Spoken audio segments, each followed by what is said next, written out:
Hello Nidorinas and Nidorinos, I'm KingNido, and today it is the Kitakami Rogues going up against the Turrfield Ebonies. And as these two sides have a look at their opening hands, let's have a look at this tale of the tape as the Rogues are sitting one spot out of being in that top 5 as they are chasing their Victory Road debut, whereas the Ebonies are sitting in 9th place, one spot from that wooden crown position. But we know how quickly that leaderboard can change, so with that said, let us know in the comments below who you think is going to win this matchup.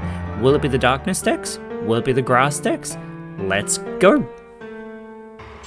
3, 2, 1, go! And going first, it is going to be that Masquerade Ball deck of the Turrfield Ebonies, moving their Sprigatito into the active spot. It's the Poochyena from the Galactic Boss deck of the Kitakami Rogues going first for them. But here we go, this is our game 1 in our best of 3 series, the Professor's Research being pulled by the Ebonies. But first they're going to play that Pokeball to get a basic Pokemon out of their deck, and it is the Roselia. We can see that Kricketune in hand as well as the Meowscarada and the Cyrus.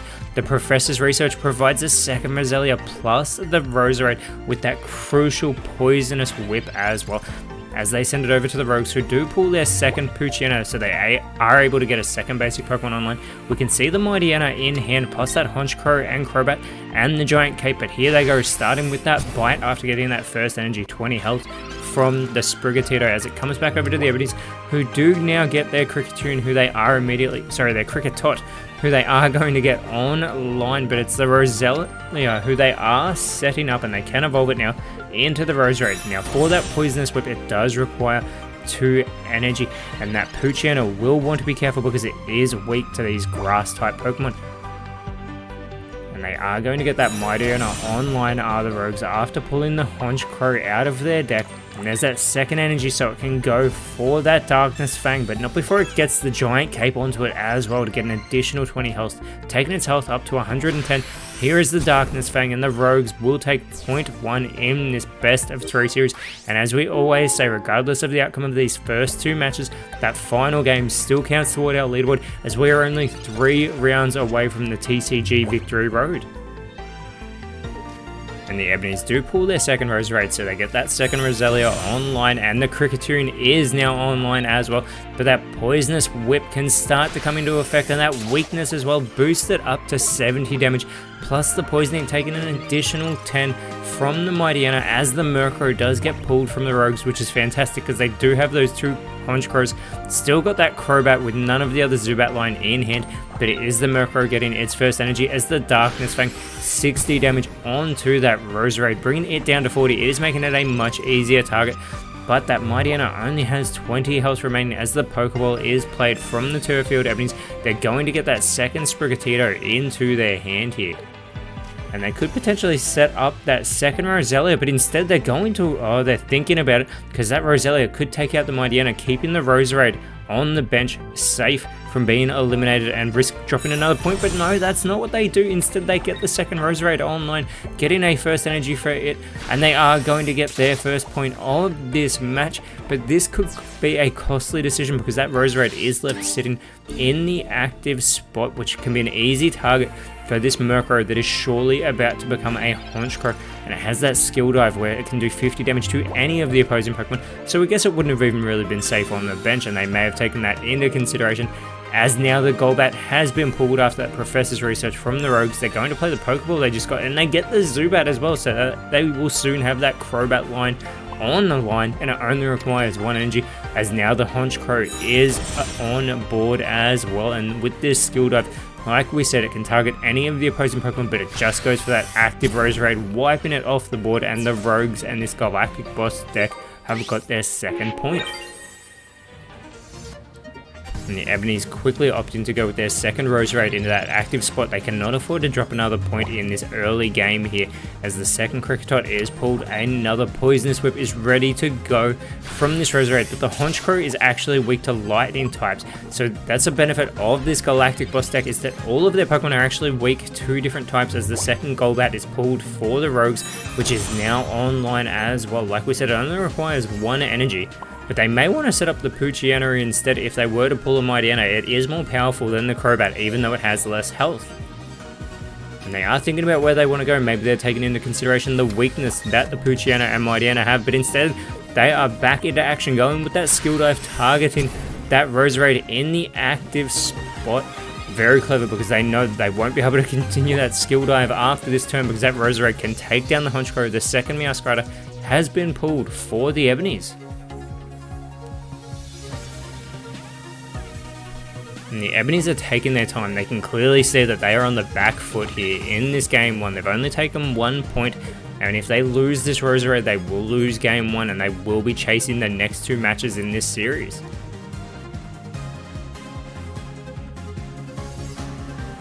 And they are taking their sweet time. They do have a lot of time to work with. That time warning has not come up yet, but they are going to move the Kricketot, it looks like, into that last bench spot. They still have 45 seconds to make a decision. Quite a bit of time here. It's not very often though that a side will work on that timer. And they know what's happening, so they are just going on the offensive, trying to maximize their damage, get an additional point to count towards that leaderboard. That's why those third games are always crucial regardless of the outcome. Teams trying for clean sweeps, teams trying to get as much damage back as they can, but the Golbat is moved into the active spot. They do have a Professor's Research, but they're not worried about that of the Rogues. They're just worried about that wing condition that they can see right in front of them, because with this Darkness Fang, it will take this Roserade off the board, and the Galactic Boss deck is going to take game 1. And whilst we have a table reset, if you're enjoying what you're seeing, please leave a like, share, subscribe, leave a comment. All of it helps this channel and this series grow as we go into game 2. And it is going to be the Ebonies going first, using their Pollen Puff deck, going up against the Galactic Admin deck of the Rogues. They've got the Cherubi and the Combi in hand. They are going with the Cherubi in the active spot. The Rogues, they've got this Krogunk here, plus the Skorupi, but it is the Krogunk going into the active spot with that group beatdown that does require 2 energy, whereas the Cherubi does only require 1 energy, and they do have that Cherrim in hand as well. But the Ebonies are going to pull the Gloom first, and they've got a Pokeball that they can play, which is expected from most sides, and they are going to get that second Combi in hand. They've got that Giant Cape they can utilize if they so choose, but they also know that the Krogunk cannot go on the offensive yet, but there is that Combi being moved onto the bench as the Stunky is pulled for the Rogues. They've also got their own Pokeball in hand, but they've got the Team Rocket Grunt and the Team Galactic Grunt also in hand that they can utilize if they want to use that Team Galactic Grunt to potentially get another Krogunk out of their deck, and that they do. So they have got 3 basic Pokemon in hand, but they only have 2 slots remaining on the bench, and they are going to get that Krogunk online. And the Ebonies already have a Vespiquen in hand, but before worrying about that, they're going to get that Cherrim online. They also add that Giant Cape, which is a clever play because that group beatdown, depending on how many Pokemon are on the side of the Rogues, they get a coin flip for each one, and each head is 20 damage. The Cherrim gets its 1 required energy, so it can go for this Worry Seed, doing 40 damage to the Krogunk. It will only have 20 health remaining, but it's also confused, so when it goes on the offensive, it will need to flip a coin to determine if it can land any damage in the first place before flipping the coins then for the group beatdown. But before that, they go with the Team Rocket Grunt and flip a Tails. Hopefully that's all the Tails that they're going to get, as it is that Stunky coming online. So they've got 4 Pokemon online, and they're thinking about how they want to approach this. It is a 1 energy retreat cost, and instead they're opting to get an energy onto that Krogunk on the bench. Now, is this an error? No, they're going to retreat the Krogunk. They don't want to drop a point yet in this second game, so they're just going for the beat onto the Cherrim, knowing that the group beatdown would not have been able to take it down anyway. They get 20 damage onto the Cherrim as the Professor's Research is pulled for the Ebonies, so they get another 2 cards out of their deck. They get the Gloom, they get an Oddish finally, so they can get that online and potentially get those Glooms online very soon, as we see that Vespiquen coming online with that ability of that Reckless Charge to do 120 damage, but it does do 30 damage to itself, as there's 40 damage being done to that active Krogunk from the Cherrim, leaving it confused once again as the Rogues do pull their Giant Cape. And again, they're trying for this Team Rocket Grunt, trying to get the energy off of that Cherrim, and once again, they are unsuccessful. They're probably trying to prevent that Vespiquen getting additional energy here, as the Skorupi is going to get its first of 2 required energy. And they still don't have a Pokemon to evolve, but they do flip a Tail, so the Krogunk can't even do 20 damage to that Cherrim. as it is the second Cherrim being pulled. That is the Leech Seed Cherrim that they have in hand that does require 2 energy. The Vespiquen has its second energy, and the Gloom is online as the Worry Seed will take the first point for this Pollen Puff deck.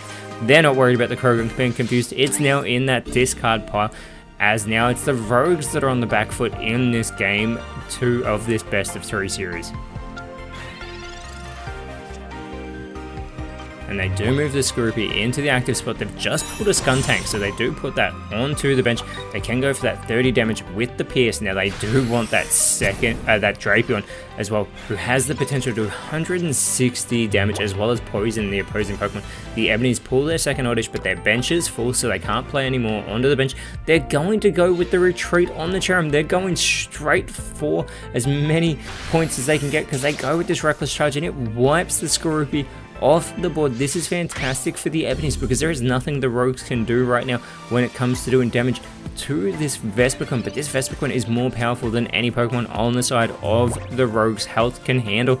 As the second Toxicroak has been pulled, it is immediately brought online. It only has 50 health. Even with the Giant Cape, the Skuntank cannot outlast a hit from this Vespiquen. By all accounts, it looks like we are going to a game 3. They get an energy onto the Skuntank. There's not much they can do with that. The Stunky in hand goes onto the bench. They have cleared their hand. They've sent it over to the Ebonies. They pull the Blossom, but they're not worried about that. They're just worried about going to a game 3 with this Reckless Charge, wiping the Skuntank off the board and getting their 3rd point. And just like that, we are going to a game 3 decider as we get our final table reset here, and it will be the coin flip that determines that it is going to be the Rogues going first with their Endless Nightmare deck. The Ebonies playing their Flower Paradise deck. As the Spiritomb is moved into the active slot, we can see the Darkrai in hand. The Ebonies, they've got the Turtwig plus the 2 Shaymins with those Fragrant Flower Gardens already in hand. I have to think about it when I say that so I don't trip over my tongue, as that is maybe way too graphic. But the Rogues are going to pull the Shroodle, and they've already got the Grafaiai in hand. And we can see that they've got the Giant Cape and their own Cyrus. They do send it over to the Ebonies, who pull a Pokemon Center Lady, and here come the Shaymins onto the bench, taking either side there, as there is still that final slot on the bench free. Now, Turtwig does require 2 energy to start going on the offensive. Spiritomb only requires 1 for the Confuse Ray, but the Grafaiai with that poison coating is also online. Now, Spiritomb can confuse the Turtwig, but before that can happen, Grafaiai can poison Turtwig. They need to flip the heads, and they get the heads. This is fantastic. It will do an additional 10 damage between turns. They don't know there's a Pokemon Center Lady there, so we won't worry about that for the time being. But the Confuse Ray does 20 damage, and this could leave Turtwig confused. They need to flip another heads.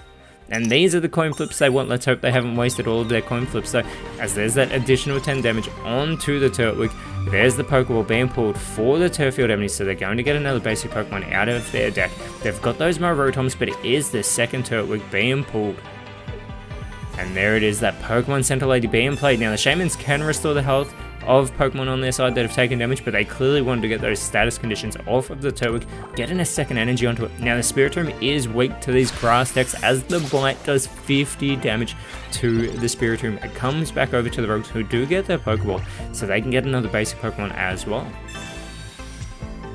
And it is their second Spiritomb with that Swirling Disaster that can do 10 damage to all opposing Pokemon. Keeping in mind that the Fragrant Flower Garden does restore 10 health from all of the Turrfield Ebonies Pokemon, as I try to get that out. Now, the Rogues did just flip the tails with their Poison Coating. They're going to retreat the active Spiritomb, bringing in their second Spiritomb. They're going for the Swirling Disaster. Now, realistically, it's not going to do much, because you know those Shaymins are going to come into play, but that damage will still count towards our leaderboard, I believe, as the Torterra, that second Torterra, has been pulled for the Ebonies, and the second Turtwig is online, as the Turtwigs are working with the Shaymins here, trying to hold their own against this Endless Nightmare deck, and there is one of the Fragrant Flower Gardens coming into play for this match. And the bites continue from the Turtwig, as the bench Turtwig is the one now with an additional energy on it. The Arbok has been pulled. There's no Ekans in hand yet for the Rogues, but the Darkrai takes the final spot on the bench as another Poison Coating coming into play. They want to get this Turtwig poisoned.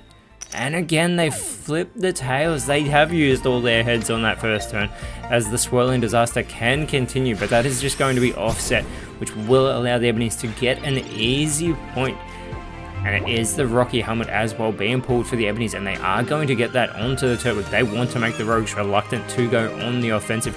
As they're setting up that second Turtwig, they still need a Grottle. They've got the 2 Torterras in hand, as everyone does have their health restored after just taking damage from that Swirling Disaster. And the first point taken in Game 3 is by that Turtwig and this Flower Paradise deck, as they take the lead here for the time being. But the Rogues are going to move the Grafaiai now into the active spot, and the Grafaiai is weak to fighting types, so fortunately it won't be taking additional damage from the Turtwig as they play their Team Rocket Grunt. And again, they flip a tail, so there will be no energy removed from the Turtwig. They're trying for the poison coating before they even attach an energy yet.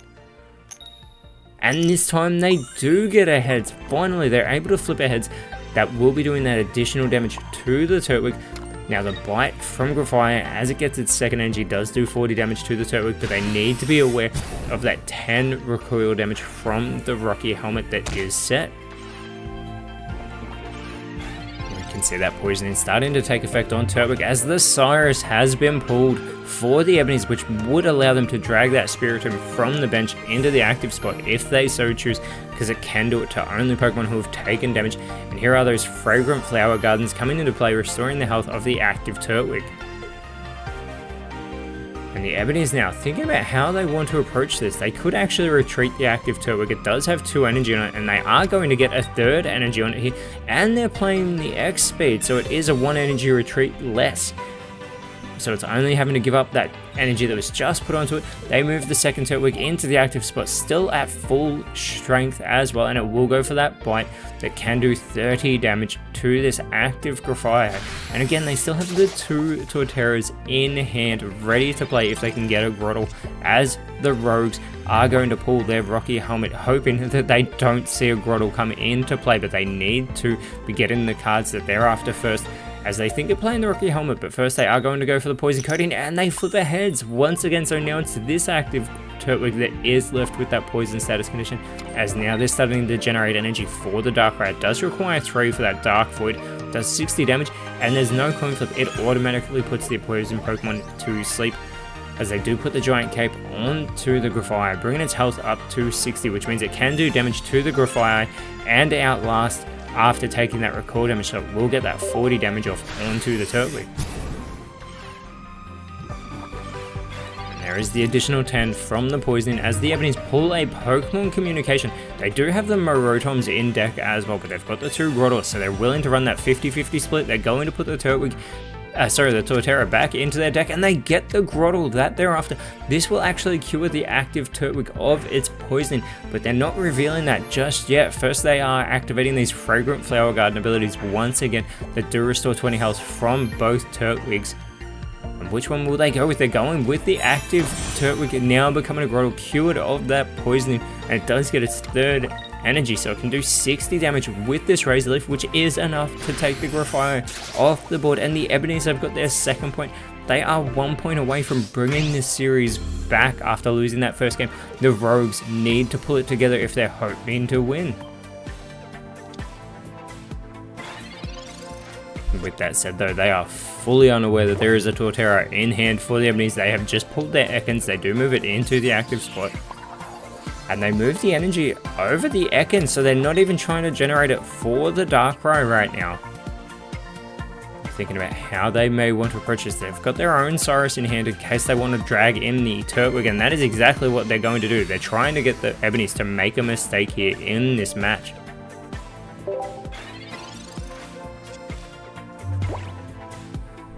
But the Ebonies do pull their Dawn. They do have that Turtwig in the active spot. They immediately go with the retreat. They know exactly what they're doing. They have got their sights on that Frenzy Plant that can do 150 damage. It is just a matter of who they choose to do it to. They're thinking of using the Cyrus. They want to avoid the Rocky Helmet, but it may not actually matter, as we do know that the Darkrai will still take the additional damage, but so would have the Spiritomb. So they have taken that Rocky Helmet damage back. which will cost them that 20 extra damage that they could have just gotten onto the Spiritomb.